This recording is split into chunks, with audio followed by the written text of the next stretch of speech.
Welcome to The Explainer. Have you ever just stood on a busy street corner and noticed how two people can walk away with totally different stories about what just happened? Like, one person remembers the exact make and model of a car that sped by, while the other remembers the overall chaotic energy of the crowd and, the weather.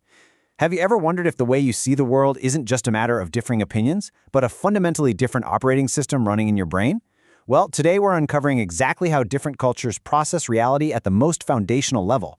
We're going to look at the absolutely fascinating cognitive science and the deep philosophical roots that separate Western analytical thought from Eastern correlative thinking. Here's our roadmap for today. First up, two cognitive lenses. Next, defining correlative thinking. Then we'll move into Western validation, followed by 4 systems of connection, and finally, we'll wrap up by exploring East Asian worldviews. Basically, we're starting with modern cognitive psychology to prove these two lenses exist, and then traveling all the way down into the roots of ancient philosophy. Okay, let's dive right into Section 1. Two different cognitive lenses. The science of how we actually perceive the world around us is just wild. Let's take a look. So, cognitive psychologist Richard E. Nisbett ran these brilliant experiments that essentially proved our brains process reality through entirely different lenses just based on our cultural background. To test this, he showed participants an animated underwater scene, basically a fish tank. And when asked to describe what they saw, the cognitive divide was immediate. Western cognition proved to be heavily analytic. American participants would almost immediately zoom in on the biggest, brightest fish in the tank. They completely isolated the central object, right? They valued individual control and focal points. Eastern cognition, on the other hand, was fundamentally holistic. Japanese participants immediately described the water currents, the rocks, the bubbles, and the relationships between the smaller fish in their environment. They viewed the world as this contextual network of collective control. So literally, one brain isolates the object while the other brain maps the entire environment. Nisbett really hit the nail on the head here. He famously noted that Easterners present a more complex world than Westerners due to this correlative thinking. He concluded that, cognitively speaking, they are actually living in two completely different worlds. I want you to really hold on to that thought. Think about how you described the last new place you visited. Did you focus intensely on a specific landmark, or did you kind of absorb the overall vibe and layout of the room? These are not just cultural quirks. They are entirely different operating systems for the human brain, dictating how we gather and process information from the absolute split second we open our eyes. Moving on to Section 2, defining correlative thinking. Now that we've seen the hard psychological proof of this holistic lens, let's unpack the philosophical framework behind it. Correlative thinking is an epistemological framework where the parts and the whole move simultaneously. Instead of a linear mechanical chain, where A bumps into B and B bumps into C, everything is viewed as an interconnected web. Think of it exactly like a giant spider web or a really complex biological ecosystem. If you pluck just one single tiny string on the very edge of a spider web, the entire web vibrates instantly. And crucially, the part contains the whole. Now, early Western observers sometimes just dismiss this as mere superstition or abstract mysticism, but modern science and philosophy have fundamentally reevaluated it. Today, it's widely recognized as a highly complex proto-science, a completely valid, deeply structured way to understand a dynamic universe. And you're probably familiar with this concept without even realizing it. The classic yin-yang isn't just a mystical symbol you see on a t-shirt or a bumper sticker. It's a highly precise geometric model of correlative thinking. It perfectly captures a cyclical, nonlinear worldview where opposing forces are fundamentally connected to one another. Notice those small circles within each half, the little black dot inside the white teardrop and the white dot inside the black teardrop. That brilliantly demonstrates that absolutely nothing in the universe is absolute. The seed of the opposite is always present within the whole. They're constantly in motion, parts and wholes shifting at the exact same time. It really is the ultimate visual representation of a deeply relational universe. Which brings us to Section 3. Western validation of Eastern thought. How exactly did Western analytical thinkers come to understand and eventually deeply respect this integrated Eastern framework? Well, the shift in Western academia definitely didn't happen overnight. It was a journey. Back in the 1920s and 30s, Marcel Grenet gave the first major positive evaluation of yin-yang and the 5 elements, saying, hey, these aren't just myths, they're structural realities. Then, from the 50s to the 70s, we hit a massive turning point with Joseph Needham. Needham was a British biochemist who started looking into the history of Chinese science and was just absolutely floored. He found that ancient China had highly advanced technologies, like the magnetic compass, gunpowder, sophisticated astronomy that predated the West by centuries. He proved that this correlative system actually yielded tangible, advanced scientific results.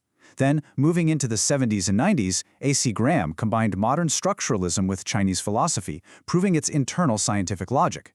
And finally, by the 1990s and 2000s, scholars like Ames, Hall, and Schwartz fully systematized correlative thinking. This whole progression allowed the West to objectively appreciate this early science, and wonderfully, it also helped the East rediscover and validate its own rich philosophical identity in the modern era. All right, jumping to Section 4, 4 systems of connection.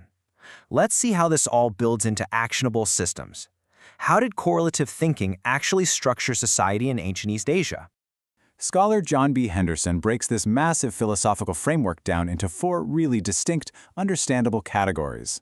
Let's take our time and walk through them. First, the microcosm and macrocosm. This is the idea that the human body directly corresponds to the larger order of the universe, which, by the way, is the foundational logic behind practices like acupuncture. Second, the state analogy. This meant the cosmic order of heaven was perfectly mirrored in earthly bureaucracies. For example, the emperor was literally viewed as the son of heaven, acting as the direct linchpin between the cosmos and human society. Third, the numerology of the 5 elements: wood, fire, earth, metal, and water. Now, these weren't viewed as static physical building blocks like on a periodic table. Rather, they were dynamic phases of change and interaction that explained how seasons, politics, and even human health shifted. And fourth, the I Ching system, which mapped the constant probabilities and changes of the universe using the binary principles of yin and yang. Taking all this together, you quickly realize correlative thinking isn't just abstract magic. It's a highly structured, fiercely logical methodology. And finally, Section 5, traditional East Asian worldviews. Let's bridge the gap between these theoretical categories and how they shaped specific Eastern philosophies over the centuries, especially when we contrast them with the West. So the crucial takeaway here is this fundamental epistemological divide. The Western analytical approach is often conceptualized by gears breaking apart into separated shapes. It's highly individual, reductive, and linear. It analyzes by dismantling, taking the clock apart just to see how the gears work in total isolation. Conversely, the Eastern correlative foundation is a continuous cycle. It's holistic, connected, synthetic, and cyclical. It doesn't break the clock apart. Instead, it looks at how the sun, the earth, and human observers all relate to one another to understand the concept of time as a complete whole. We can see this dichotomy perfectly applied when we look at deep East Asian philosophies, like the Korean indigenous movements of Donghak and Daeseon thought, weighed against Western perspectives. Let's look at the concept of heaven. The West generally views heaven in a formal sense, a separate, transcendent realm of ideals. But Donghak and Daeseon thought view heaven as a simulative, meaning it deeply integrates and literally merges with the human world. Now think about Earth. The Western perspective largely views Earth as purely material, separated physical matter meant to be analyzed, extracted, and utilized. But the Eastern perspective, it views Earth as responsive or condensing. It's an active, reacting partner in a correlative system that actually responds to human action. And similarly, while the West views humans through a linear, growth-oriented lens of constant upward expansion, these Eastern philosophies view humanity as transformative through contact and connection with others. It's all about how entities relate to one another, not just what they are in a vacuum. This deeply relational mindset was heavily championed by Confucius through his concept of the one thread, a single unifying principle that integrates all theory and action. And what exactly is that thread? It's empathy. It's sympathy. It's the true felt connection between people. This is precisely why Confucius famously emphasized inheriting tradition rather than purely inventing. I mean, think about our modern Western tech culture right now, especially in places like Silicon Valley. The ultimate goal is always to disrupt, to move fast and break things, to invent entirely from scratch. That is a highly analytical, separated approach. To inherit, however, is to consciously stitch yourself into the existing correlative web of human connection across generations, keeping that continuous cycle completely intact. It's an absolute insistence on inner consistency and social harmony over isolated innovation. So, we've seen how Western and Eastern cognitive lenses dramatically differ from the very first moment we look at something as simple as a fish tank. We've seen how correlative thinking structured ancient worlds and how it continues to shape philosophical identity today. This isn't just a history lesson, guys. It is a completely different way to process reality. So I want to leave you with this provocative thought. In a world facing increasingly interconnected challenges, how might integrating this correlative, holistic worldview change the way we approach our modern reality? Imagine tackling massive crises like global supply chain failures or climate change, not by trying to isolate and fix one single broken, separated link, but by mapping and healing the entire interconnected web. Could looking at the relationships between things, rather than just the things themselves, be the actual key to our future? Thank you so much for joining this explainer, and keep exploring the connections around you.